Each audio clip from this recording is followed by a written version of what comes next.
Hello welcome back to my YouTube channel. അപ്പോൾ ഇന്ന് ഞാൻ വന്നിട്ടുള്ളത് ഒരു വ്ളോഗായിട്ടാണ്. അപ്പോൾ എനിക്ക് കുറച്ച് ഓർഡേഴ്സ് ഉണ്ടായിരുന്നു.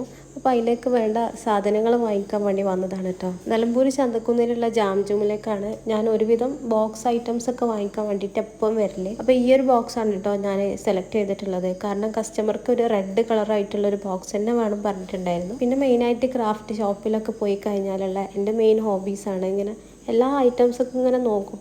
ചിലത് ആവശ്യമില്ലാന്നുണ്ടെങ്കിലും കൂടി വാങ്ങിച്ചു പോകും. പിന്നെ ഞാൻ മുന്നേ ജാം ജൂമിൽ പോയ സമയത്ത് ഒരു ചെറിയ ഡ്രോയർ കണ്ടിട്ടുണ്ടായിരുന്നു. അപ്പോൾ അത് വാങ്ങിക്കണം എന്ന് കുറേ കാലമായിട്ട് ഇങ്ങനെ വിചാരിച്ചിരുന്നു. അപ്പോൾ അങ്ങനെ അതും വാങ്ങിച്ചു. ഞങ്ങളിങ്ങനെ മെറ്റീരിയൽസ് ഒക്കെ പർച്ചേസ് ചെയ്യാൻ വേണ്ടിയിട്ടൊക്കെ പോകുമ്പോഴൊക്കെ ഫാമിലി ആയിട്ടാണ് കേട്ടോ എപ്പം പോകല്. പർച്ചേസിങ്ങിൽ കഴിഞ്ഞ് പിന്നെ ഞങ്ങൾ തിരിച്ചു പോയത് നേരെ മൂത്താപ്പൻ്റെ വീട്ടിലേക്കാണ് കേട്ടോ. അപ്പോൾ അവിടെ എത്തിയപ്പോൾ നല്ല വിരിഞ്ഞ കുറേ ചെമ്പക ഉണ്ടായിരുന്നു. നല്ല സ്മെല്ലാണല്ലേ അതിന്. എനിക്ക് ഭയങ്കര ഇഷ്ടമാണ്. പിന്നെ ഈ ചിത്രങ്ങളൊക്കെ കാണുമ്പോൾ ഇങ്ങനെ പ്രിൻ്റ് എടുത്ത് വെച്ച ഫോട്ടോ പോലെ തോന്നുന്നില്ലേ? പക്ഷേ ഇത് ശരിക്കും വരച്ച ചിത്രങ്ങളാണ് കേട്ടോ. നമ്മളെ മൂത്താപ്പ പിന്നെ മൂത്താപ്പൻ്റെ മക്കളും വരച്ചിട്ടുള്ളതാണ്. ഈ നീല കുപ്പായിട്ടിക്കണില്ലേ അതിൻ്റെ കെട്ടിയനാണ്. ഈ ഫോട്ടോസ് എല്ലാം വരച്ചതാണ് കേട്ടോ. കണ്ടാൽ നമുക്ക് വിശ്വസിക്കാനേ പറ്റൂല. പിന്നെ ഇത് മൂത്താപ്പൻ്റെ മോള് ജുമാന VP, ആളുടെ ഇൻസ്റ്റഗ്രാമിൻ്റെ ID ആണ് കേട്ടോ ജുമാന VP. ഇത് ജുമിൻ്റെ വർക്ക് സ്പേസ് ആണ് കേട്ടോ. നല്ല ഭംഗിയായിട്ട് അവർ ചെയ്തിട്ടുള്ള വർക്ക്സ് ഒക്കെ ഇങ്ങനെ ഫോട്ടോ ഫ്രെയിം ചെയ്തിട്ട് നല്ല സെറ്റ് ചെയ്ത് വെച്ചിട്ടുണ്ട്. മൂത്താപ്പൻ്റെ വലിയ മോളുണ്ട് ആരിഫ VP എന്നാണ് ഇൻസ്റ്റഗ്രാം ID വരുന്നത്. ആളെ വർക്ക്സും അടിപൊളിയാണ് മാഷാ അല്ലാഹ്. പിന്നെ അവിടുന്ന് വെള്ളവും സ്വീറ്റ് കോണൊക്കെ കഴിച്ചു. എന്നിട്ട് കുറച്ച് നേരം വർത്താനൊക്കെ പറഞ്ഞിരുന്നിട്ട് പിന്നെ ഞങ്ങൾ വീട്ടിലേക്ക് പോയിട്ടോ. ഇപ്പോൾ ഈ കാണുന്നത് പള്ളിപ്പെരുന്നാളൊന്നുമല്ല കേട്ടോ, അതിൻ്റെ വർക്കിംഗ് സ്പേസ് ആണ്. ജാം ജൂമിൽ പർച്ചേസിങ്ങിന് പോയപ്പം അവിടെ കണ്ടതാണ് ഈ LED ക്ലിപ്പ്. പക്ഷെ ഞാൻ പ്രതീക്ഷിച്ചത് യെല്ലോ കളറിൽ വരുന്ന ആ ഒരു LED ക്ലിപ്പ് ആയിരുന്നു കേട്ടോ. പക്ഷേ ഇത് വീട്ടിൽ വന്നിട്ട് ഇട്ട് നോക്കിയപ്പോൾ ഫുൾ കളർഫുൾ. എന്തായാലും വാങ്ങിപ്പോയില്ലേ, അപ്പോൾ പിന്നെ ഞാൻ അവിടെ ഒന്ന് അറേഞ്ച് ചെയ്ത് വെച്ചു. പിന്നെ ഒന്ന് പർച്ചേസിങ്ങിന് പോയപ്പോൾ വാങ്ങിച്ചിട്ടുള്ള ബാസ്ക്കറ്റാണ് കേട്ടോ ഇത്. ഇങ്ങനെ ഓർഡേഴ്സൊക്കെ ചെയ്ത് കഴിഞ്ഞിട്ട് എന്നാൽ ഇതിൽ തന്നെ അങ്ങനെ ഇട്ട് വെക്കാമല്ലോ എന്ന് വിചാരിച്ചിട്ട് വാങ്ങിച്ചതാണ്. പിന്നെ ഇതാണ് ഞാൻ വാങ്ങിച്ചിട്ടുള്ള ആ ഒരു ചെറിയ ഡ്രോയർ കേട്ടോ. അപ്പോൾ ഇനി മുതൽ ഫോട്ടോസൊക്കെ കട്ട് ചെയ്തൊക്കെ ഉണ്ടെങ്കിലൊക്കെ ഇതിലിങ്ങനെ വെക്കാമെന്നാണ് ഞാൻ കരുതുന്നത്. ഇപ്പം ഇന്ന് എനിക്ക് ചെയ്യാനുള്ളത് കുറേ പോളറോയിഡ്സിൻ്റെ വർക്കാണ് കേട്ടോ. പോളറോയിഡ്സ് ഒരുപാട് എഡിറ്റ് ചെയ്തതുണ്ടായിരുന്നു. അപ്പോൾ അതൊക്കെ പ്രിൻ്റ് ചെയ്ത് വെച്ചിട്ടുണ്ട്. ഇതെല്ലാം കട്ട് ചെയ്തിട്ട് ഓരോന്നോരോന്നായിട്ട് സെപ്പറേറ്റ് ചെയ്തിട്ട് ഇങ്ങനെ മാറ്റി വെക്കാം. അങ്ങനെ കട്ട് ചെയ്തിട്ട് ഓരോരുത്തരുതായി സെപ്പറേറ്റ് ചെയ്ത് വെച്ചതാണ് കേട്ടോ ഇത്. ഓരോ കസ്റ്റമറിൻ്റെയും ഫോൺ നമ്പറിൻ്റെ ലാസ്റ്റ് ഡിജിറ്റ് ഇങ്ങനെ പേപ്പറിൽ ചുറ്റിയിട്ടാണ് കേട്ടോ ഞാൻ സെപ്പറേറ്റ് ചെയ്തിട്ട് ഇങ്ങനെ വെക്കുന്നത്. അല്ലെങ്കിൽ പിന്നെ ലാസ്റ്റ് ആരാന്നിങ്ങനെ കൺഫ്യൂസ്ഡ് ആയി. ഇൻസ്റ്റഗ്രാമിൽ ഞാൻ പോളറോയിഡ്സിന് ഒരു ഓഫർ ഇട്ടിട്ടുണ്ടായിരുന്നു. ഒരു ഫോട്ടോക്ക് 6 രൂപ എന്ന് പറഞ്ഞു. ആ വീഡിയോ അത്യാവശ്യം നല്ല റീച്ചും കിട്ടി.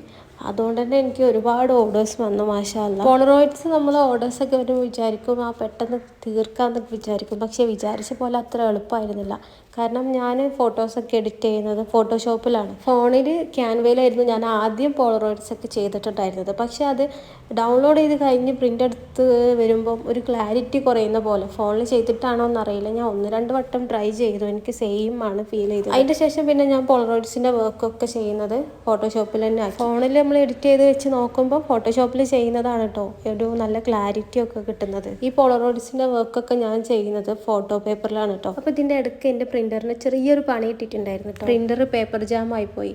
അങ്ങനെ ഇത് സർവീസ് സെൻറ്ററിലൊക്കെ കൊണ്ടുവച്ചിരിക്കായിരുന്നു പ്രിൻ്റർ. അപ്പോൾ ആ ഒരു സമയത്ത് എനിക്ക് ഒരുപാട് വർക്ക്സ് പെൻഡിങ് ആയി, പ്രത്യേകിച്ച് പോളറോയിഡ്സിന് കേട്ടോ. അങ്ങനെ പിന്നെ ഒരുപാട് പേര് മെസ്സേജൊക്കെ ഇങ്ങനെ വരാൻ തുടങ്ങിയപ്പോൾ പിന്നെ ഞാൻ എന്ത് ചെയ്ത് ഷോപ്പിൽ നിന്ന് പ്രിൻ്റ് ചെയ്തു. ഷോപ്പിൽ നിന്നൊക്കെ പ്രിൻ്റ് ചെയ്യുന്നത് ലേസർ പ്രിൻറ്റിൽ GSM പേപ്പറിലാണ് അവർ പ്രിൻ്റ് ചെയ്യുന്നത്. അങ്ങനെ 300 GSM ഞാൻ പ്രിൻ്റ് എടുത്തു. അപ്പോൾ ഞാൻ ഷോപ്പുകാരോട് ചോദിച്ചു GSM പേപ്പറിലല്ലാതെ ഫോട്ടോ പേപ്പറിൽ ഒരു A3ക്ക് പ്രിൻ്റ് ചെയ്യാൻ എത്ര ചാർജ് വരും എന്ന് ചോദിച്ചു. സത്യം പറഞ്ഞാൽ കിളി പാറിപ്പോയി. അവർ 4x6 സൈസിന് ഫോട്ടോ പേപ്പറിൽ പ്രിൻ്റ് ചെയ്യാൻ 100 രൂപയാണ് ചാർജ് കൊടുക്കുന്നത്. ഈ ഫോട്ടോ പേപ്പറാണ് ഞാൻ പോളറോയിഡ്സിന് ഒരു ഫോട്ടോക്ക് 6 രൂപ ആയിട്ട് സെയിൽ ചെയ്യുന്നത്. മെയിനായിട്ട് ഞാൻ വിചാരിക്കുന്നത് ഇങ്ങനെ ഫോട്ടോസൊക്കെ പ്രിൻ്റ് ചെയ്യുന്നത് ഏറ്റവും നല്ലത് ഫോട്ടോ പേപ്പറിലാണ്.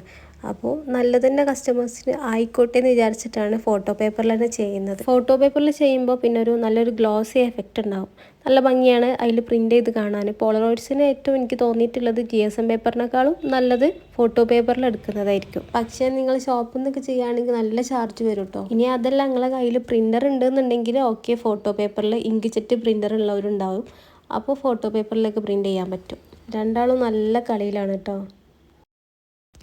അങ്ങനെ ഞാനിപ്പോൾ ചെയ്യുന്നത് റിംഗ് ആൽബത്തിലേക്കുള്ള ഫോട്ടോസൊക്കെ ഒന്ന് കട്ട് ചെയ്തിട്ട് എടുക്കുകയാണ്. 20 ഫോട്ടോസാണ് കേട്ടോ ഈ ഒരു റിംഗ് ആൽബത്തിലേക്ക് ഞാൻ ചെയ്യുന്നത്. ഇത് ഞാൻ സെറ്റ് ചെയ്തിട്ടുള്ളത് ക്യാൻവയിലാണ് കേട്ടോ. പോളറോയിഡ്സ് ഒക്കെ സെറ്റ് ചെയ്യുമ്പോൾ ഞാൻ ഫോട്ടോഷോപ്പിലാണ് ചെയ്യൽ.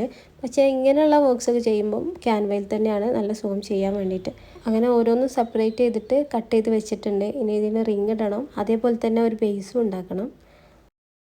അപ്പോൾ നേരത്തെ ചെയ്ത് വെച്ച പോളറോയിഡ്സ് ഒക്കെ പാക്ക് ചെയ്തിട്ടുള്ളതാണ് കേട്ടോ ഇത്. കൊറിയർ അയക്കാൻ വേണ്ടിയിട്ട് അഡ്രസ്സ് വരെ ഒട്ടിച്ച് വെച്ചിട്ടുണ്ട്. അപ്പോൾ ഞാനെല്ലാം അയക്കുന്നത് ആമസോൺ വഴിയാണ് കേട്ടോ. ആമസോൺ ആകുമ്പോൾ ഹോം ഡെലിവറി ആയിരിക്കും. അതേപോലെ തന്നെ ഈ കൊറിയർ എടുക്കാൻ വേണ്ടിയിട്ട് ആൾ വരികയും ചെയ്യും. അപ്പോൾ പിന്നെ നമ്മൾ കൊറിയർ ഓഫീസിൽ പോവേണ്ട ആവശ്യവും വരുന്നില്ല. അപ്പോൾ ആമസോൺ വഴി എങ്ങനെയാണ് കൊറിയർ അയക്കൽ എന്നുള്ളത് ആർക്കെങ്കിലും അറിയണമെന്നുണ്ടെങ്കിൽ ഒന്ന് പറഞ്ഞാൽ മതി.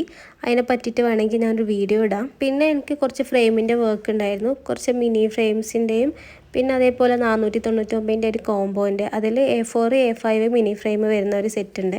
അപ്പോൾ അതിൻ്റെ വർക്കാണ് ഇപ്പോൾ ചെയ്തുകൊണ്ടിരിക്കുന്നത്. അപ്പോൾ ഓൾറെഡി അതൊക്കെ പ്രിൻ്റ് എടുത്ത് വെച്ചിട്ടുള്ളതാണ് കേട്ടോ. പിന്നെ ഇത് ജസ്റ്റ് ഫ്രെയിമിലേക്ക് ആക്കാനുള്ള പണി മാത്രമേ ഉള്ളൂ. അപ്പോൾ ഇതുപോലുള്ള ഫ്രെയിംസിൻ്റെ എന്തെങ്കിലും വർക്കൊക്കെ ഉണ്ടെന്നുണ്ടെങ്കിൽ എനിക്ക് വാട്സപ്പിൽ മെസ്സേജ് അയച്ചാൽ മതി. വാട്സപ്പിൻ്റെ നമ്പർ ഞാൻ സ്ക്രീനിൽ മെൻഷൻ ചെയ്യാം കേട്ടോ. അപ്പോൾ ഇന്നത്തെ വീഡിയോ ഇത്രയേ ഉള്ളൂ. അപ്പോൾ വീഡിയോ ഒന്ന് ലൈക്ക് ചെയ്യാനും ചാനലൊന്ന് സബ്സ്ക്രൈബ് ചെയ്യാനും ഒന്നും മറക്കരുത് കേട്ടോ. അപ്പോൾ അടുത്തൊരു വീഡിയോ ആയിട്ട് വീണ്ടും വരാം കേട്ടോ.